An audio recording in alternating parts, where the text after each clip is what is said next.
topic today. Today we are talking about spring festivals. And I want to just say that even though we're in the Northern Hemisphere, so it's our spring, I also pulled out, this is a great book, Festivals in the Southern Hemisphere. I pulled this book out too because I wanted to sort of see, because really and truly, these spring festivals, when we're talking about them for the Northern Hemisphere, they are anchored to the equinox and to Easter. And so we're going to be doing a lot of chatting today about the anthroposophical spaces around those, and then also like how to celebrate, or at least how we've celebrated, and just some suggestions and tying in the themes of the season with with the actual festival itself. So there'll be that, but the reason why I dove into the Southern Hemisphere one is because they got Easter too, y'all. So, there's often this like, okay, well, how do they do things there? Because so many things are anchored by the season here, and they're still anchored very much by the season there. But so what they are experiencing in the Southern Hemisphere is Michaelmas. And so they have a lot of what we have going in the fall. They've got that going now, or in our fall is their fall now. So I think that if you live in the Southern Hemisphere and you're always trying to sort out the festival thing, this is a really heady book, but it's a really good book.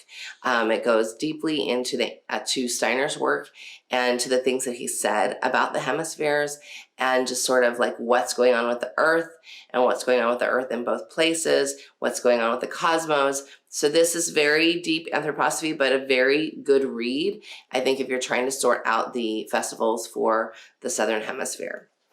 My suggestions for Northern Hemisphere, there's this one, Celebrating Festivals with Children. Great little book, but it's geared towards the kindergarten. And so she just sort of talks about what they're doing in the kindergarten. And so it's great in that respect. It sort of gives you like a nice foundational piece. Steeped with some anthroposophy in here. So it will give you a good primer on some of the things that Steiner felt were important with regards to the festival. And then this one, I love Charles Kovacs, The Spiritual Ground to Christian Festivals. Now listen, if you're not Christian and you're like, I don't need that book, you do. Especially if you're studying anthroposophy and you're sort of studying Steiner's work, this would be a very good book to have as well. Plus, it's written by Kovacs, so it's I find him to be very accessible when it comes to reading, and I think that that you will enjoy it if you are into sort of the why behind things. And there's also this picture of him on the back, and I have to tell you, he looks a little bit like Albert Einstein, which is just kind of funny. So those are the three resources that I would grab if you are really, really wanting to dive deeply into the anthroposophical leanings behind the festivals. So we will do a bit of both today. Not going too deep unless you have questions that I will absolutely attempt to give you a really good answer to. I have been studying anthroposophy for, let's see, how old is Harry? For probably 18 years. And that doesn't mean that I agree with everything, that everything resonates well with me. But the great thing about Steiner is that he even said, you should study it out for yourself, and then you should do what feels right for you. So he said that in, oh my gosh, I keep wanting to say there's a spiritual solution to every problem, but that's Wayne Dyer. There is, it's going to come to me, maybe. Nope, it's not. There is a really great lecture series, and I'm happy, if you're interested, I'm happy to give you the name after when my brain is a little less cluttered. And just sort of let you know what it was that really got me reading and really got me sort of going deeper. And I think that it's often when you're on this Waldorf path, you're like, oh, I'm just happy with the curriculum. I'm just happy to, do this. But really and truly, you've got to read Steiner. Reading Steiner will give you a lot of ahas, especially when it comes to the developmental end of things, and especially when you start to understand then the spiritual end of things and sort of why he did what he did, and sort of his thoughts on all of those pieces. So I think that and keep in mind, when we were down this path, I wasn't a Christian. And so I was very much like, don't think so, don't need that information. But that information was so key in me really understanding the curriculum, me really understanding the developmental process and everything that's going on with our children. So I think if you really want to dive in, even if it's not something that you 100% agree with, I think that it is a very good idea, if you're on this path, to really sort of dig into what he said about things. It's like going directly to the horse's mouth, or getting that direct connection with the person who said the material, versus somebody like me who gives you sort of Steiner according to Melisa, and and often it's the same. But because there are pieces of anthroposophy that I don't jive with, I'm going to give you exactly what I feel about that. So if you want to go and truly learn and truly understand the master and why he said what he did. Now, I say master, not as in this master, because I don't want anybody to message me and go, he's not my master, I can't call him that. He's a master at what he was doing, for sure. He was a master at understanding development. And I believe that he was probably the most connected person for his time period when it came to understanding a lot of things. Now, there's a lot of stuff that he also got wrong. I'll give you that. And there's some controversy about some things that he said. I'll give you that too. But when it comes to like development itself, it's very, very interesting. So definitely have a read. Don't be afraid of Steiner. You should absolutely dive into that. So with that, let's go. Do you have any thoughts over there? Anything? Nope. Okay. All right. We're good. Okay. So let's just talk about spring festivals in general. Now, it's going to sound very religious at first, but I want you to like sort of peel back these layers, especially if you're not pagan or Christian. I think that every faith has some sort of seeds of this going on. It's just about finding those seeds and then applying them. So, those spring festivals, especially the spring equinox and Easter, or what Christians consider Easter. Now, of course, spring equinox is called Ostara, and that's where the Easter name came from. It's all tied up in death and resurrection, or death and sort of this rebirth idea. So like beyond the religious perspective. So it's interesting to me, excuse me, Steiner's take on what's going on with the earth. So the soil like appears to have been sort of sleeping, but he really believed that in the winter was when it was doing its best work, and sort of it's sleeping in the summer. And that's like a really huge topic. So I would definitely dive into some Kovacs and understand that one, or dive into some of Steiner himself. But I really, once you've studied it for a while, you can kind of sort of see that this fruiting that's happening with all the flowers and stuff is sort of happening in the sleeping state of the earth, versus all of the cultivation and protection stuff that goes on during the winter time. So now you've kind of got this place where things look more alive on the outside. So we've got the equinox that's celebrated on the 21st. And then this year we have Easter is celebrated on April 21st. So the dating for Easter changes every year. Of course, most people understand that. And the date for Easter is always dependent on the season and what's going on in the cosmos. So Easter is the first Sunday after the equinox, after the first full moon. So it's the first spring moon that happens after Easter, and then that first that first full moon, and then that's when Easter usually is that first Sunday. Not usually, like always. So it is a very planetary based date. And so I think with that knowledge, then it sort of helps you open up a little bit to, okay, so why is it that way? How do we celebrate? So like from an anthroposophical perspective, this is what I'm going to read here on my notes. Christ's death and resurrection is a time for us to be conscious of our connection with God, regardless of what your faith is.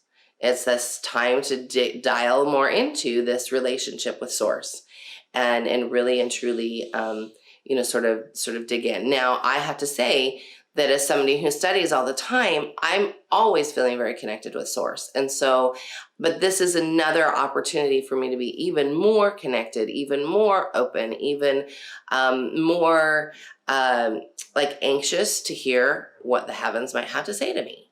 And so, I utilize it as that time period as this greater piece of connection. So as you're connecting to festivals, which I always suggest that you do, work to connect to the festivals, because it allows you then to really bring them to your family, to really sort of live in them. If you don't connect with them on a spiritual level, it's just going to kind of be like you're just doing. And we don't want to just do. We want to like do with purpose. We want to show up on purpose. And so when it comes to connecting with the equinox and then Easter, see it as this time, especially, there's this 1 month this year between the one date and the second date. Utilize this as a time to really dive in and feel that spiritual end. If you're of the Catholic faith, then you're celebrating Lent right now. It's this time, this 40 days up until Easter. So this is kind of a perfect way, with the two being so far apart, to sort of have your own Lenten season if you're not of the Catholic faith. And really, I'm not suggesting that you give something up, although I was raised Catholic, so I often do think about what things can I give up or change. And actually that mirrors what I do in the Northern Hemisphere's fall for like around the Michaelmas time. So it definitely ties in together. It's sort of a time of taking like stock of yourself. And I know that people do things as silly as, giving up chocolate for Lent or whatever they're wanting to give up. I tend to not go to the superficial things to give up for myself. I tend to go to what is it that I want to change within myself, that maybe if I look at what I worked on in the fall, have I done a good job of sort of taming that piece, or does that piece still need some work? So that's where I personally will go with that, those things that are coming up between the equinox and Easter itself. So that's just, again, life according to Melisa. Take it or leave it. Is not something you have to do, but when it comes to sort of understanding the festivals and understanding those pieces behind them, I think it's really helpful for us to dive into the the spiritual aspect of them, so that we know how we are going to connect. So then, based on that, after you've sort of done this sort of internal piece, then we start talking about the external pieces, like how do we celebrate with our kids. So this is a side note. When my big kids were little and they were still going to see my ex-husband every year, and I had to sort of do this like trading off dance of whose year was it for Easter, whose year was it for Christmas, that kind of thing. I just always took the spring equinox, and that was always our Easter. And so we always did Easter activities on the spring equinox. Then when I remarried and, we have these other two amazing children, we still sort of tend to do something that's family specific on that day. Now, if you are a different faith, especially if you're a pagan, you're definitely celebrating more about the spring equinox than you are probably for Easter. But I do, like I said, want to see more people go, oh, there's so much connection, and understanding the connection between the two and celebrating the connection between the two. So, of course, we have like planting Easter grass. So if you are somebody who is wanting to celebrate the equinox this week, we're a little bit late in planting the Easter grass, but if you start it today, you'll probably see something by Wednesday, something poke up. If you are planting for Easter, which we will be doing in a little bit, you want to give it a little bit of time. I would say about 2 weeks or so before Easter, start planting your grass. It grows really fast, and so what you will see if you start it now and you're intending for it to be for Easter, you got a lot of gardening to do on your kitchen table for your little Easter grass between now and then, because you'll have to cut it, and you'll have to really keep at it. So people say, well, what do you use? I just use wheat berries. A lot of us have wheat berries on hand.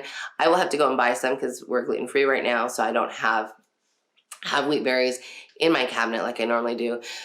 But that's just a trip to Whole Foods. You guys just get some wheat berries, and it doesn't take that much. Decide what kind of planter you want to do it in. I've done a couple of different things. I've done like just a kitchen, like a Pyrex bowl that or Pyrex plate that works. It doesn't give it a lot to breathe underneath. So a better option might be a basket, maybe that has a tighter weave, something that you may want to keep or may not want to keep because it will get kind of messy.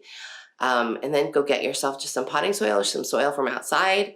I love in this Festivals with Children book, it talks about just go get some soil from outside and then pick through it and get out all the earthworms and all the bugs and experience them. So if you have that opportunity, you should totally do that. I have concrete outside.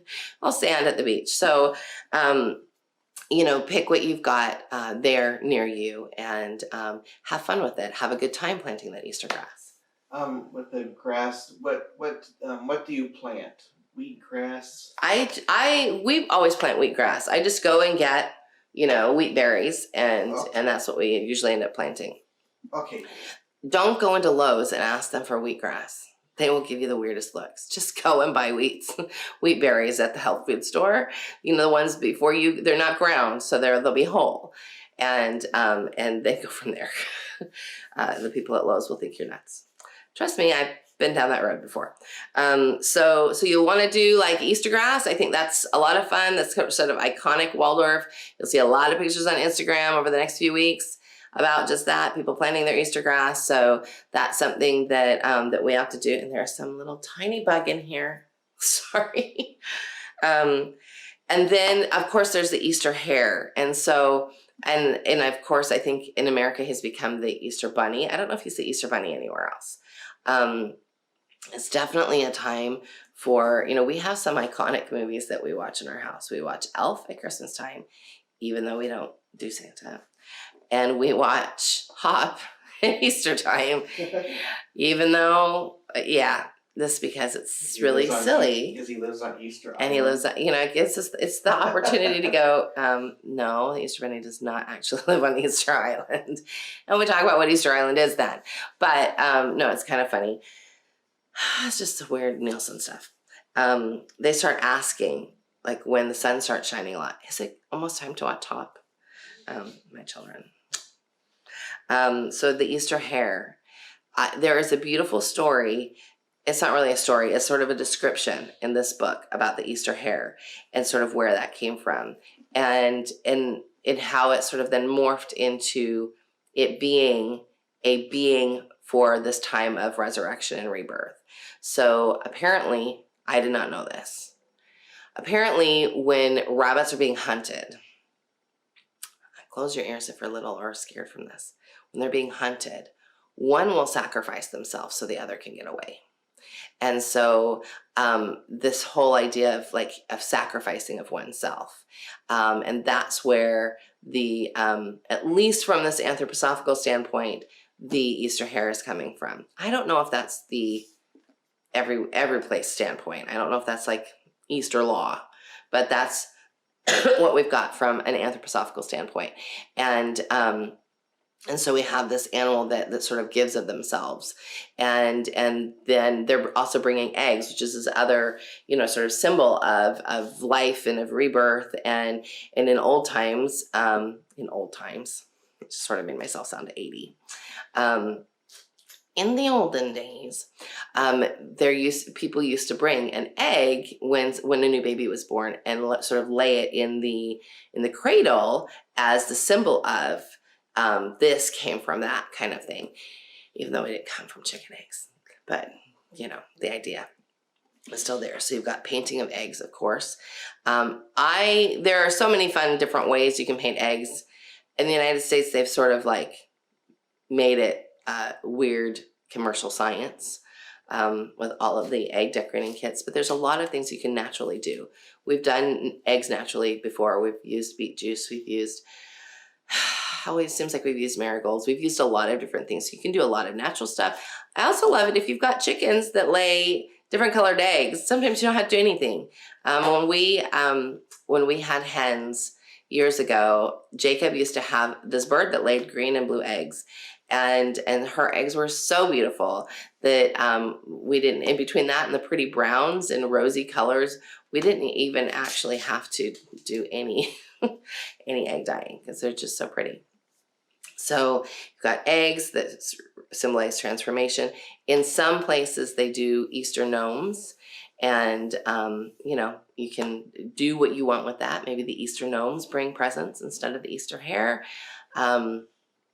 I think that what I end up seeing a lot, and I'm just going to talk to my Christian listeners now, what I see a lot of as this idea that the Easter bunny doesn't have anything to do with resurrection, doesn't have anything to do with, so I'm not going to utilize that. But again, the symbolism of the Easter hare is this idea of self-sacrifice. And so it very much can tie into those, you know, those celebrations. So don't stress so much. Don't stress so much. It doesn't have to be all about the Easter bunny, but it doesn't also have to not be about the Easter bunny. I think it's often hard when we are trying to live our faith, and there's so much commercialism that's thrown at us. So it's nice to be able to say, well, let's have this conversation instead. So just my thoughts there. I think that's all. Does anybody have any thoughts, questions, arguments about Easter? Nothing right now. Okay, spring equinox and Easter, it's happening this week. So enjoy. Let's see. Come up with some great traditions. I will say, speaking of traditions, yesterday was St. Patrick's Day. And we're not, Eric thinks there's a lot more Irish in him. I'm guessing there's probably somewhere in me, but my biggest chunk is Italian. And so it's kind of funny because Soraya has this little friend, and this friend was talking about catching a leprechaun, and we've never really done a whole lot of leprechaun-y things. And like, try to pinch me on St. Patrick's Day and I will give you a black eye, because I'm not Irish, I don't play that game, and so people don't pinch me. Somebody at church tried to pinch me yesterday.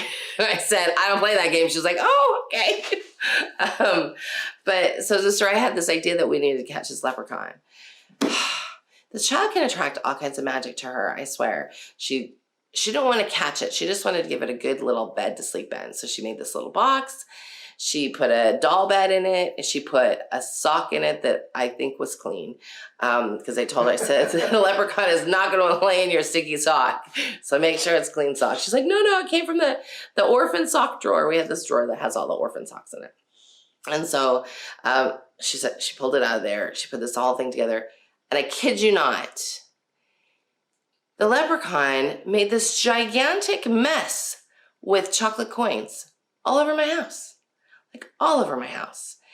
She has like I said, this amazing way of attracting magic. She was so beside herself. And how excited she was. She's like, I think this needs to be a tradition. I said, remember, we're not Irish. She said, well, why did he come visit us? I said, I do not know. I have no idea why he came to visit you. Maybe because you asked, which is possible. Sometimes you just have to ask. So that's my side note on St. Patrick's Day. This doesn't have anything to do with what I'm going to talk about next, which is Mayday. Mayday is probably one of my absolute favorite spring festivals. It's almost summer. The sand is warmer here in San Diego come May. The water's starting to get warmer, so we're not freezing our fannies off at the beach. But Mayday is such a fun time. And I have to tell you, probably my favorite Mayday was the year before we left Utah. And there were a lot of people. Kelly, how many people were there, do you think? They were probably close, Daddy, maybe 100 people? I think so. It was a rockin' Mayday festival. We had this big maypole, like this giant maypole. Eric dug this giant hole. We sunk this pole. That's a really big hole, like 4 feet down or something crazy like that.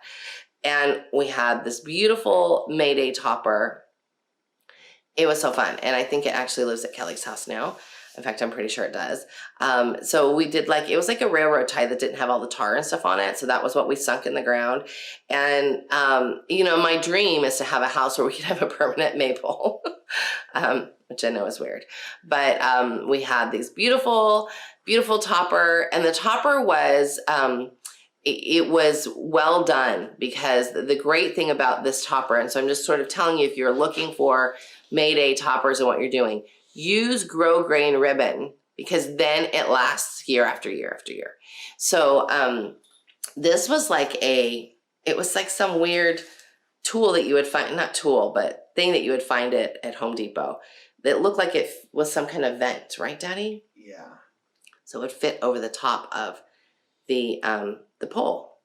And then because it was a vent, they hand sewed the grow green ribbon to each one of the vents. So then when it was on top of the pole, they all fell down exactly the way they needed to. So if you need a picture, drop me a note, I'll send you a picture. Kelly says she can post a picture later if anyone. It was a gas vent. A gas vent, yes. Thank you. Yes. And so it was this beautiful thing that lived year after year, because all you needed was the dang pole that came out of the ground and you could put somewhere else, and this vent thing that was used for the topper. So we did that. That was probably the most fun Mayday that I remember in recent history. Soraya was probably 2 years old. We had a lot of fun that year, and we've had fun Mayday since then. You know, our co-op puts on a Mayday every year, and the fun thing about Mayday, when you can have a lot of people, is that you can do a maypole dance, and the maypole dance is a lot of fun. Now, you know, the symbolism of the maypole is kind of obvious, but I'm going to say it anyway. Close your ears if you're little. It's the phallic symbol. It is the life regeneration symbol. It is what we're seeing everywhere at this time of year is regeneration of life. And that's really, that symbol is, that's what it symbolizes. We're sort of not worshiping. I suppose some people could be, but you're not worshiping it, but you're doing a remembrance dance of why this is such an amazing thing in our lives, that we have this regeneration. There is a cool scene in the old Wicker Man movie where they're dancing the maypole dance, and the song is a little bit X-rated, but it's a good song. It's not X-rated. It is a, you know, a song that takes you from, like, there's a boy and a girl and a baby and all of this, like, you know, takes you through this whole story. So that's a fun Mayday song, but one you might not want to sing with little kids. There's a lot of different maypole songs that you can sing, but I have to tell you, the most fun things about Mayday are doing the maypole dance, making crowns. Crowns are a lot of fun. So in our co-op, we each family brings a bunch of flowers for that day, and then we make Mayday crowns. And the boys can have hats or crowns. Sometimes they do just crowns of greenery, and then we all dance the maypole. We have a lot of fun when we do that. And so I would definitely suggest you trying that one. Do not get overwhelmed with so many things that you can do. You know, because we run a co-op, my co-leader and I are in charge of sort of making sure that the festivals don't get out of hand. We don't put the festivals on ourselves. Usually the moms volunteer to put them on, but we have some rules. Like, the rules are, like, you can't do more than 3 activities. You don't want to overwhelm everybody, because you can get on Pinterest and start looking at Mayday activities, and it gets out of hand really, really fast. So remember, you're going to celebrate Mayday next year. Keep a list of what you want to do next year, what you did this year, what you want to do next year. You don't have to do everything every year. Pick 1 or 2 iconic things to do every year. So, Lennon Clark says, what do you use for your base of the crown? Oh, well, you know, sometimes we've not used anything but floral tape and the stems from the flowers. And sometimes we've used wire. I actually think I like using nothing but the base of the flowers. Like, what we often do is, if you've got enough longer stems, like some carnation, something that has a longer stem, then you know, some bigger flowers, then you're going to mix it in with some littler flowers. But that usually tends to work the best. And Luce says, I want to come to your co-op. Love to have you, honey. Get on a boat right now. Come on. So let's see. I'm trying to think. Did I miss anything? Kelly, did I miss anything? Kelly was at that festival. We had so much fun that day. It seemed like it was 100 years ago. But you know, we're constantly trying to have a good time with regards to these festivals. Kelly? This is a great way to do a maypole if you don't have a big giant pole. we had a 5-gallon bucket, like the big paint bucket, or you can get them at Home Depot. And we got some concrete, that Quikrete stuff, because it sets up really fast. Kelly says that recorded music in case no one knows the songs. Oh, yes. Great idea. That's a great idea. Great idea. Also, practice the music. Not like the day of. Practice the week before. 2 weeks before. But we have this, so we got this bucket. We used Quikrete. And we used a really long, it was like PVC pipe. Remember? Really long PVC pipe. It was probably 8 or 10 feet long. And we sunk it in the bucket. And then put the concrete in there. And then we sunk the bucket in the ground. We dug it, because the bucket gave it a little more stability, sunk the bucket in the ground and covered it up. That worked really, really well as a temporary, got to take it out of the ground kind of thing. So what would work even better probably is if you're going to use something like PVC, and we covered it up. We covered it up with flowers and it was like irrigation pipe, and it worked really well. But I would do 2 segments so that you can make it shorter and take it apart at the end of the year or at the end of the festival and use it for the next year. So 2 segments with maybe a coupler in between, so you can make it as tall as you need it to be. And then have fun. Have fun with that. That's like I said, one of my favorite festivals. And it's really sort of, it's the end of spring, and in a lot of areas it's like, yay, summer's coming. You know it's coming. Unless you live in Idaho. Invite the community. When you're doing a big festival like this, invite the community. Invite lots of family members. Have a good time. It's a great opportunity to sort of talk about what you do with Waldorf, what you're doing with homeschooling, and have fun. And I'm just going to show these books one last time. So these are the books that I keep on my shelf with regards to festivals. This is the spiritual background of Christian festivals. You should get it even if you're not Christian. This will help you understand some anthroposophical leanings. Celebrating festivals with children. It's a good one. And for our dear friends in the Southern Hemisphere who are also celebrating Easter, even though it is their fall, festivals in the Southern Hemisphere. All really good books. I think that they are great reads and great ones to have on your shelf. Okay, I think that's all. Do you have anything else over there? Nope. I hope you guys have a great week. Remember, the mastermind signups end on a Wednesday, the 20th. And if you have questions about that, drop me a note, drop Kelly a note, drop Eric a note. We're here to help. See y'all later.